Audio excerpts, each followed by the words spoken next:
Sully, thanks for coming on, man. Glad to be here. Yeah, so you're up to some interesting things, juggling lots of balls. It sounds like pretty successfully. So to start out with, I'd love to hear about Bomb Tech and how you got to where you are now. Yeah, so I was a accidental entrepreneur, you know, through and through. So I started in 2012, really at a necessity. I was obsessed with golf. I was attempting to do the home run derby of golf, world long drive. I was the world's worst long driver. Uh, but in that quest, my claim to fame is a 360-yard drive, which guys were hitting it over 400. So it wasn't good, but it was good for me. And I just started breaking golf clubs, not by my pure power, but from the inability of a local club builder to build golf clubs. So I had these custom clubs made. I started breaking them, started building my own because I couldn't afford to just have clubs break all the time. And randomly, my buddy's like, "Hey, can you make me one of those?" And I was like, "I guess." And I made him a club, sold him one, made the world's worst website you've ever seen. Had a guy flexing a cartoon character, sold nothing off of it. And then finally, I think it was 8 months in, I was on my boat, which was not a yacht. It was just like on Lake Champlain, this little boat. And I got an email with an order. And that moment blew my mind. That was the epiphany moment where I was like, oh my God, I just made money not working per se. You know what I mean? And that was like how it started the whole thing. And then from there, I just documented my journey on Facebook.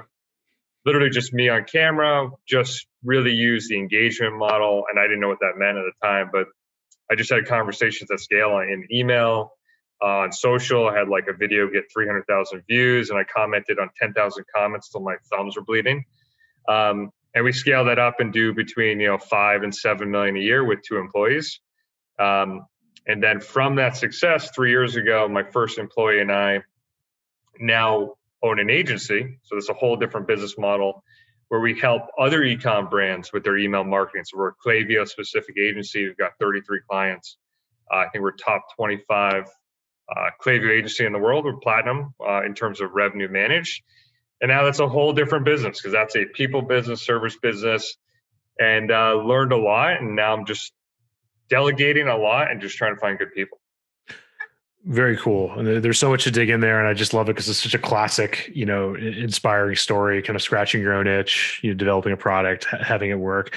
So I guess my first question is, for those that may or may not be experts on e-commerce, how do you scale an e-commerce business to 5 to 7 million with 2 employees? How does that go down?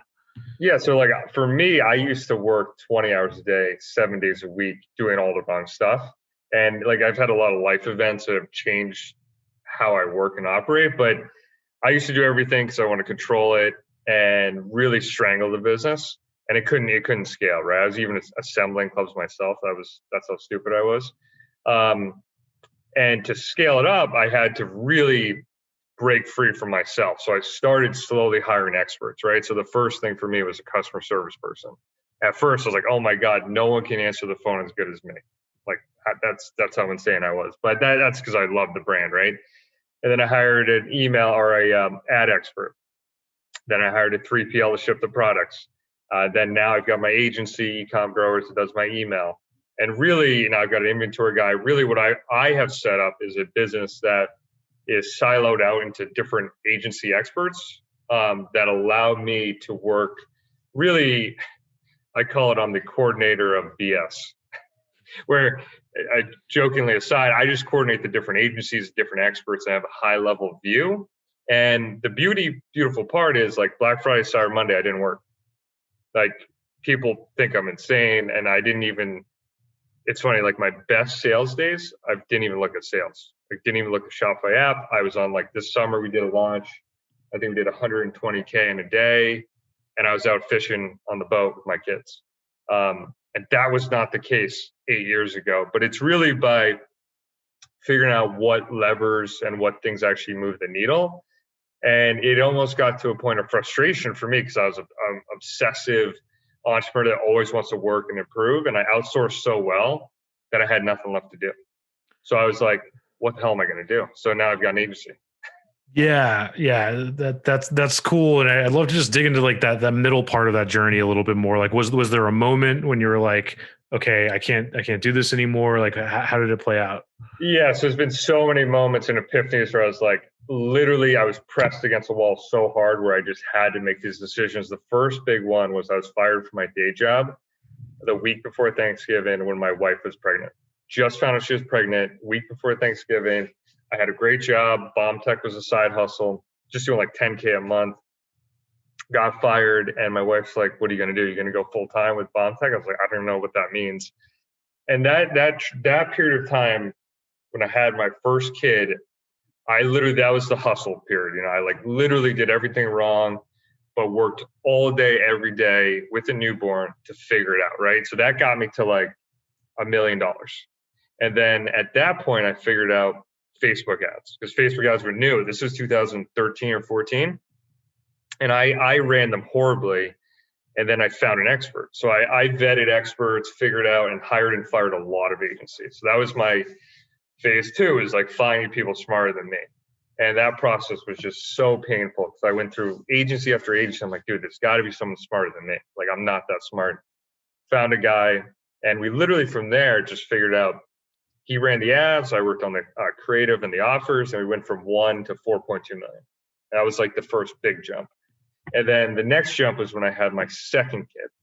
So I said to my wife, I'm like, this is not fair. Like, I'm working too much. And I was just moving shit around that had no impact, right? And because I felt like I had to work. And so from there, when I had my second kid, I took 6 weeks off before I had her. And what do you think happened to sales in those 6 weeks before I had her and it wasn't working? Went down. It went up. Went And up. that was my like epiphany. I'm like, I suck. I'm not that important because I outsourced it, right? So now I'm realizing that my day-to-day involvement really doesn't move the needle that much. And that allowed me to go to step 20, whatever I'm at now, where I took a step back and said, okay, let these guys do what they do. Email guy does email, ad guy does ads, 3PL does shipping, manufacturer makes a product, customer service guys answer requests, and I just do the overall strategy. And I work less, but make more. And that's allowed me to scale up where I have like a meeting once a week with the guys, just make sure everyone's cool, everyone's happy, any big issues. But now I'm not truly 100% like owning it, not doing anything, but I'm at a point where I work on stuff I like to work on. You know? Yeah, interesting. To get a little personal, I guess, like how fast do you think you would have been able to move without the necessity and the pressure of having kids? Like, if you were X years younger and single, do you think you would have been able to move as fast, or was there kind of a burn the ships, like I have to make this work Yeah, pressure? it was 100% burn the ships. I'm all in. So I don't even know if it would have existed. You know what I Yeah. mean? And a lot of people like ask me when they're starting out, like, what type of niche should I get in our business? I'm like, dude, I can't answer that. I did something I loved, so it never felt like work. You know what I mean? So I can't imagine like trying to sell women's leggings because they're trending. Like, you know what I mean? So I'm all about like, no matter what you do, do something you're already doing and turn that into work. You know what I mean? That for me Yeah. is like a natural, like, that's why I say I'm an accidental entrepreneur. Cause I wasn't like, I'm going to start a golf business and make millions. I was like, it just happened. You know what I mean?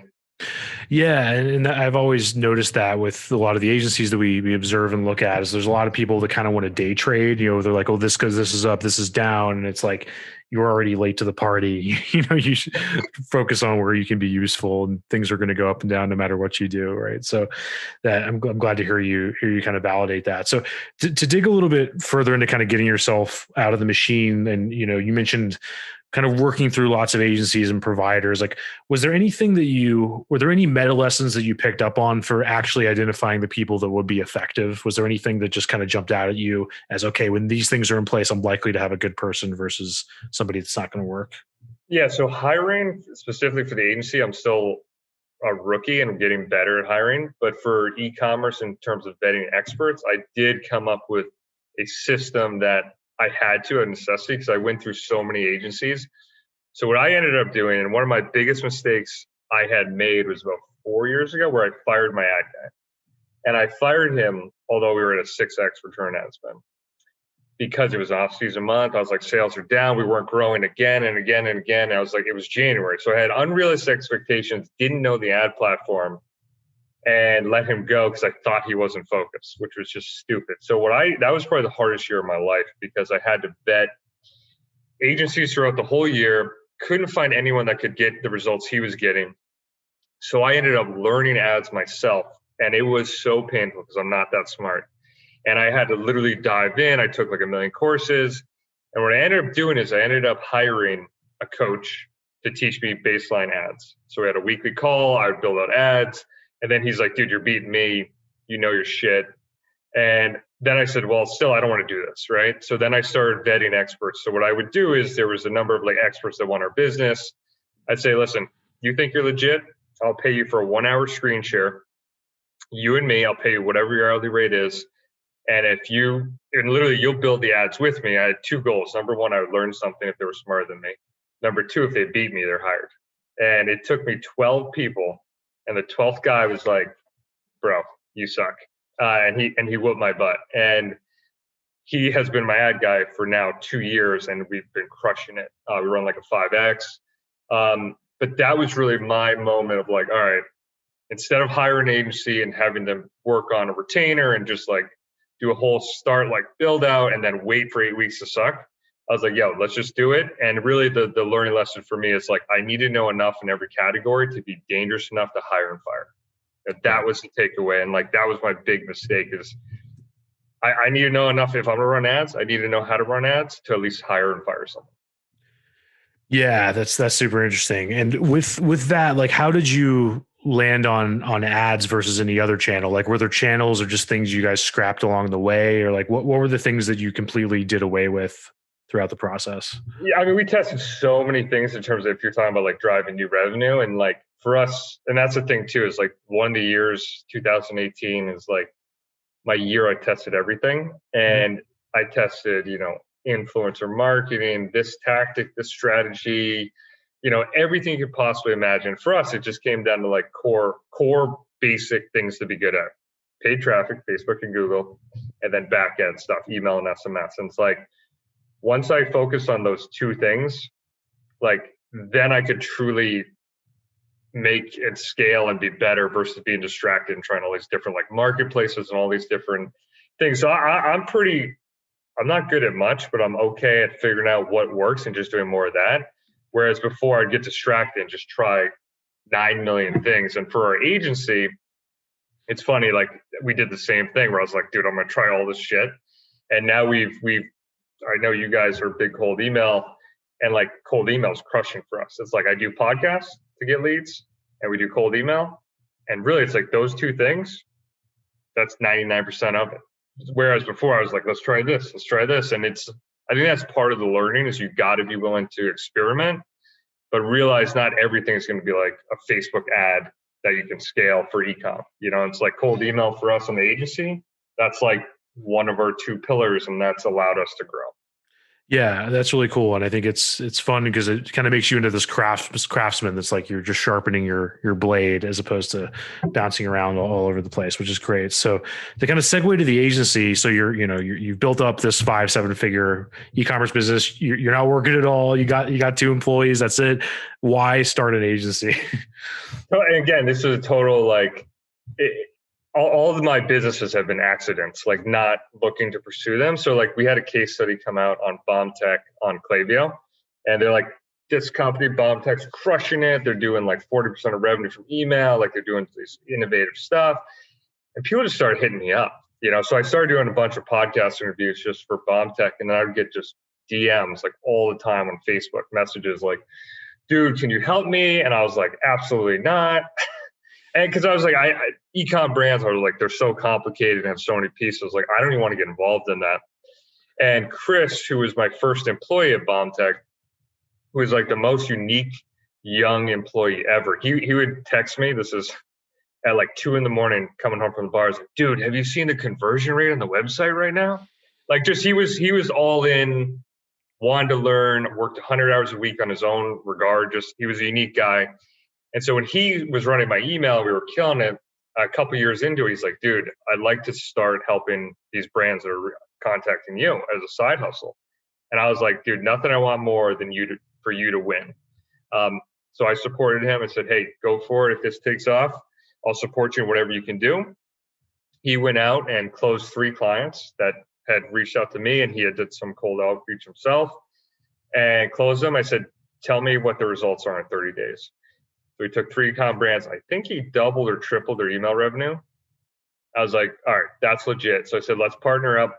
I'll do lead demand. Like we had very siloed activities. You'll do fulfillment. I'll do demand generation and get you leads and work on this side. And I will not do anything in the business. That was like our arrangement. And so I have a different perspective. And I really just let him do it and run it as it is and just pumped him with leads. And then we've evolved in 3 years so many times to become what I would consider a legit, like real business. We've got, working on health benefits, 401k, good salaries, and building a culture. And we're really realizing that it's much different than e-com brand where it's like you don't need people to scale, like in-house.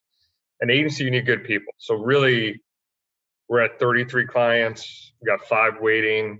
We'd like to double that next year, but we're just trying to find, and I've been working on like the HR side of finding good people and a method to do that in a repeatable fashion to scale up clients and employees.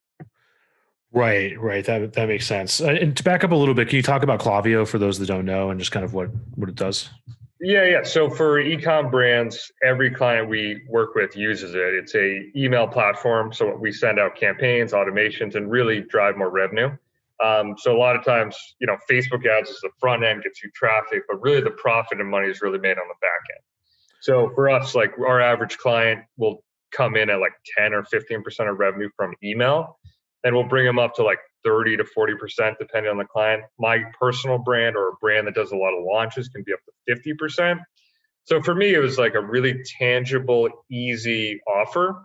So like our ROI on our services is so high. It's a lot, and it's really predictable. So like the people we hire, we can easily bring them into our system and show results for clients. Whereas ads for us, like as I mentioned before, I'm not the best ad guy in the world, and they're a little more, finicky, if you would. So this was just an offer that was like really straightforward, had a really high ROI, and something we could train and scale up.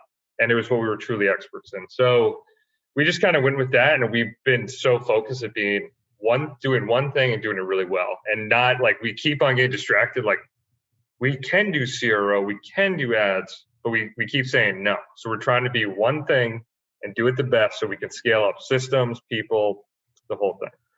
Right. And I think that that's one of the forces that creates the most hand-wringing for a lot of agencies out there that are constantly bouncing around and trying to nail down the value prop. And it seems like there's almost this kind of like risk to reward ratio where it's like you're getting a lot of reward, but maybe you're taking on a little bit more risk because who knows, maybe Clavio goes under or gets overtaken next year. Probably won't happen, but maybe it does. So I guess I'd love to hear if you agree with that and just kind of how you think about platform risk. I don't know if I ever thought about that, to be candid. Like we just believe in using the best platform to get the best results. Like that's on a high level. And it's like Clavio is just so much better. And any real client that's a good fit is either on it or looking to it. We do switch some people over, but the results we can do to do our job better, it's a requirement. So if someone doesn't want to go to Clavio, we just say, I'm sorry, we're not a good fit for you. So we are riding a little bit of their success as well, but just because of that specific, because they're the best at what they do. We have added SMS and we're using PostScript for that because it's just a natural add-on and it's not anything different. It's another outbound message. But yeah, so that's just been the mindset. Anything can happen, 2020, right. We could anything, dude. Who knows? It just fits with so many other great case studies I've observed. Like Derek Sivers talks about this a lot, where it's like you should never start a business unless somebody asks you to. So it kind of slots into that. So I guess at this point, what do you like doing more? Like I guess do you find like what are the pros and cons of running like a service-based business where you have people versus this beauty? I think there's a lot of like grass is always greener type thinking. So agency people want an e-commerce business, e-commerce people want an agency business. So I love to hear, since you straddled both, how you would compare those two forces.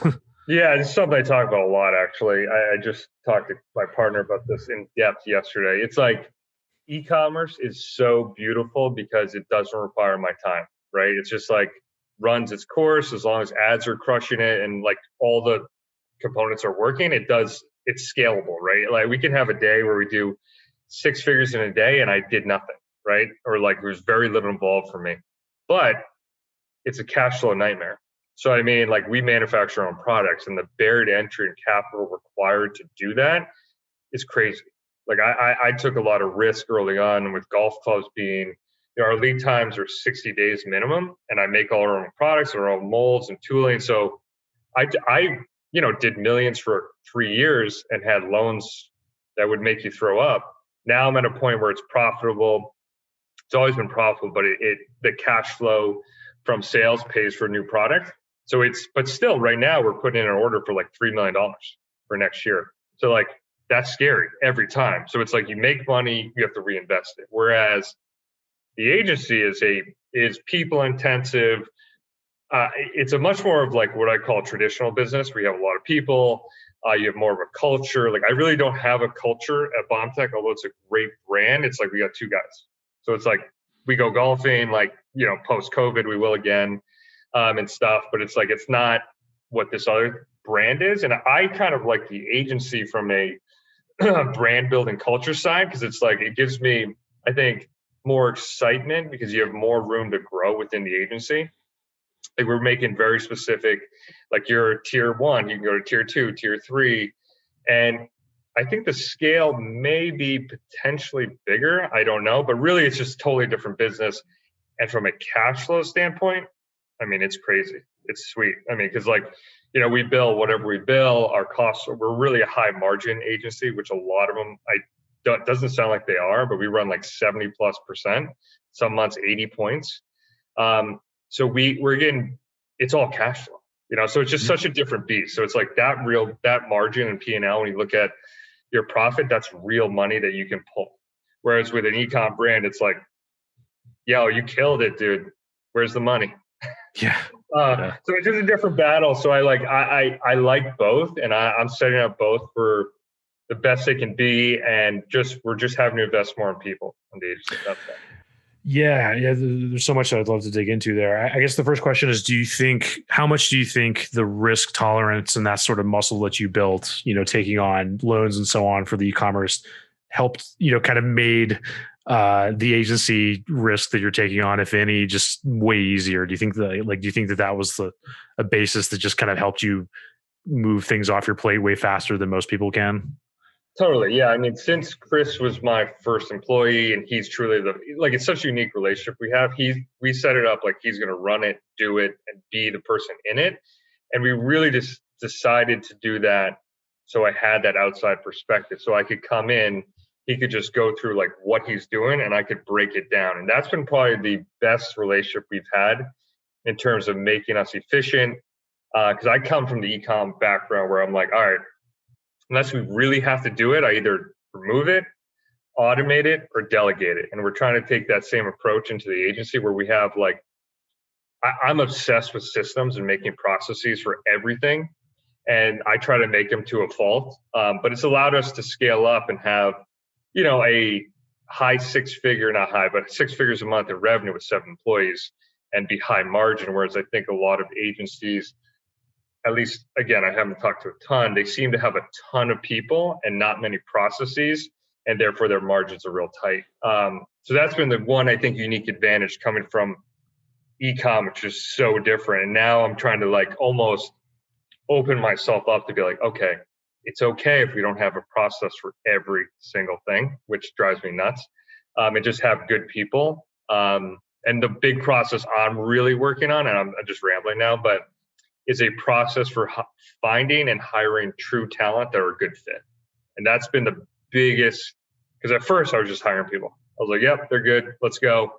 And I realized we had a couple people leave, and I realized, okay, we need to find a good, what's the word, not avatar, but good fit, profile of a person in terms of background, what type of person they are. They're a self-starter, they have email experience, they were e-com, and like just go after that person. And then the last 5 hires we've made have just been so much better because we just figured out who we really needed, you know? Right, right. And with that in mind, can you talk about the team a little bit and not, what those 5 people are and kind of what you've settled on in terms of the team? Yeah. Yeah, so we're real simple. So like again, simplicity is how we believe we can scale. So we have only one position at the company. There's 3 tiers of it, but one role, and that's an email campaign manager. So they will actually work with 5 clients. So one campaign manager has 5 clients. So we do all the closing, we hand the clients to them, and every 8 employees or campaign managers will have a director. So Chris right now, my partner, is the director. So he manages them. And really all he is anytime they have a question like, hey, a customer or client wants to send this type of email, I'm not really sure how to do that. Or like, hey, we want to get a higher click-through rate. So this director is a true expert, like the best of the best email strategist and has the most experience. So right now we're hiring a director role to manage those 8 people. And every 8 employees or 8 campaign managers that do the sending, like the writing of their emails and the sending, will have a director. And really, that's how we build it out. We'll just have 2 tiers and then the partners, and that's it. Right. So you're hiring an additional director to take over for Chris. And how have you gone about handling sales, handling, the back and forth of getting a high dollar value client in the door and so on? Yeah. So that's, again, this has all been learning, but the flow we found best. Chris is like, and we've been trying to figure out like where he should be spending all his time, where I should spend my time. My best time is spent on podcasts, right? If I'm doing podcasts every day, we're winning. If he's doing video audits, we're winning. So like he is the best closer. So like in a best case scenario, he would be doing 0 fulfillment of service, and he would just be talking on strategy calls, video audits for clients, and doing the closing. He's just a casual. He knows the business because it's his so well and he's just such a casual approach to how he rolls, and just is such an expert that he just goes through the video audit. He's like, "This is what we did. What do you think?" They're like, "Cool, how much?" And then we just sign them up. So the goal really has been, and that's been our biggest bottleneck, is he still had clients up to like last week. And we're like, I've been like slamming him with leads, and he's like, dude, I can't. So then I slammed him with people so I could just get his clients away from him. So right now it's the first time that he's not sending emails himself. If we can get him out of the managing of the managers, then we'll really be able to hyper grow at a faster rate. So really all we want to do is have more employees that are good fits. So I just hired an HR assistant to really just do all the filtering to get us to like the last step of the hiring. And then him and I should just be doing podcasts. He does video audits and closing, and then we'll be growing much faster. Yeah, and in my experience, you're doing it the right way, because I think what's hard is getting somebody else in the closer seat. It's definitely possible. It just takes a lot of investment, because you're paying for somebody good, you're paying commissions, you're paying a salary if they're any good anyway, and then you're also paying for them to burn through leads to learn, right? And then getting that right. So I think it makes sense to keep him in that seat. It sounds like so. Yeah, and that's the thing. The bandwidth, he's just been like in fulfillment, so I've been just trying to break him free. So we're like, I keep saying we're almost there, and then there's nowhere to go. That's part of the journey. So right now we're getting there. Cool, that's awesome. And I'd love to kind of get to Dan's selfish time. Just what's working for you on the podcast front? Like I'm doing what you're doing. I'm going on podcasts. We have our own podcast. I always feel like there's just so much more we could be doing to like leverage this content that it's just. So I'd love to hear what's working for you guys. Yeah, I mean, like for me, it's always, is it simple, right? And like for me, if it's not simple, I just won't do it. So like I hired a podcast booking agent, and literally what they do is they just book it. So I just show up on my day and I have podcast booked. You know what I mean? So like that was the first step, is like if it's not easy and just can't get done simply, I won't do it. But really just like going on different podcasts, number one, is fun. And number two, whatever podcast, we gave them a very clear scope of where I want what podcast to be on. And they've just, I wouldn't say they're like game changing, but it's omnipresent. So we have our cold email strategy, which absolutely does great. But then they get a cold email. They're like, I don't know, maybe they read it. Then they hear me on a podcast. Then they hear me on another podcast. Then they see a Facebook ad we're running on retargeting. It's not like that's not a cold strategy. We can't scale Facebook ads with B2B owners, but we got retargeting that we run there. So it's more the omnipresence, and really the podcasts have been like really effective from an owner standpoint, because the one thing is our agency, we have the e-com specific experience, so it's just more relatable. So I think that's been why it's been effective, is the storytelling is just true. So I hate to do stuff that's like not natural or authentic or seems forced, and podcasts for me is stuff I was doing anyways. So I don't know if that answers your question, you know what I mean? But it does, and I love to dig into the weeds and tactics, if you don't mind, a little bit. So for retargeting ads, are you like getting the content for external podcasts like this one and then creating ads for like Facebook and stuff on that, or how are you guys tackling that? Our ads are so simple. It's like you would laugh. There's really just a image, and it's like it says exactly what we do. We add 7 figures of revenue to your email store, and it's just a retargeting ad, and it has like a very quick. It's a what is the word? The biggest thing we've done that's been, well, I would say a good lever that we pulled is we really qualify the people in the ad. So we're like, if you don't do 7 figures, don't bother. And what we do is specifically in the ad side, we will have a filtering form that if they're doing less than like 50K a month, I think we put it at, they get kicked to our Facebook group. They don't actually get to schedule a call. And that has freed up Chris's time, because before, dude, he was on the phone with people that don't even have an e-com brand. And like, so we were able to filter that out on the ad side. But to answer your question, we don't necessarily repurpose podcast content for ads. That's probably a good idea. But we really just have gone with like simple, they forgot who we are. They heard me from a podcast, and now they just like, oh yeah, that's cool. And they go to the website, you know what I mean? And then retarget it that way. Yeah, that makes a lot of sense. I think like one of the biggest challenges I've had is like, okay, so there's all these ideas, like maybe we want to repurpose content and have it just be nurturing people on Facebook or whatever. But the thing that always kind of like gets me caught up is like, what numbers am I looking at? And like, how many metrics can I add to what I'm already looking at before it just becomes overwhelming? So I love to learn a little bit about that. Like, how do you figure out, okay, what are the things that I'm going to look at to actually decide if something's effective and worth doing? I mean, you know, in e-commerce, it's so much easier to have like very clear metrics, right? Like we've got a return ad spend goal where it's like, okay, we hit it or we didn't. And we have them so clear that we pay my ad guy based on that percentage. Like if he hits 4.5 or higher, I pay him more. If he hits less, I pay him less. Same with email. Like we've got a KPI of my brand of like 40% of revenue from email is our KPI. Very easy to see. In the agency, we really don't have it is lost in the shuffle, to be candid, because it's like we have, and it's funny, we ask our leads like, where'd you hear us? Like, I have no idea. They heard us on the podcast, they saw a video, they saw an ad, they saw a Facebook group post. So that's been probably one of our biggest challenges in the last year of the marketing, is like, what has really been effective and how do we truly measure it? And like, so we just started doing a subtraction method. We just started subtracting things that I had an inkling didn't matter. Like we used to put out a lot of content on Facebook, and I was like, you know, we're not getting people from Facebook ads. That means we're probably not on Facebook. So I stopped I was doing these crazy lives, dude, like 30 minutes of value. And and it's funny, one of the years I did most content than ever, even on the e-com side, I like bang content. I did like 2 videos a day. Our sales were the worst. Yeah. So really it's like, we know we get leads from cold email, which is all outsourced. Let's do that. We know ads work, but we can't scale. So we run like $100 a day, tiny budget, just let them run. And then I know podcast people go and they're like, hey, I heard you on a podcast, and that's why I signed up. But it's not as measurable or metric based like e-com. It's a lot less tangible. It's like, all right, we think all these are working. It's omnipresent. We know we're getting leads.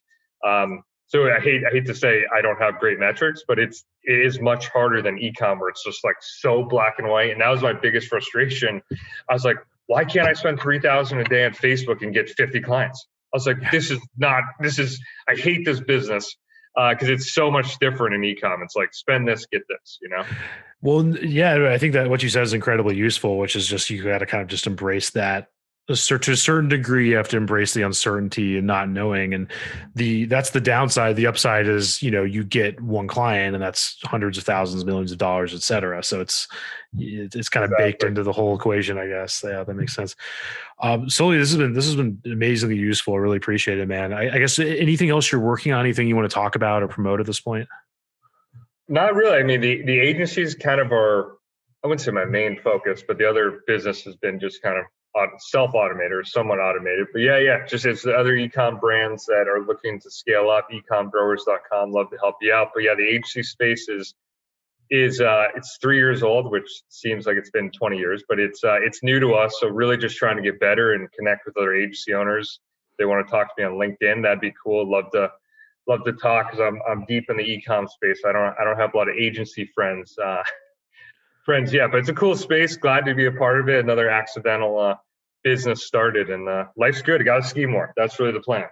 Yeah, we were talking before the show. As I went for my third time skiing at snow, and just did okay.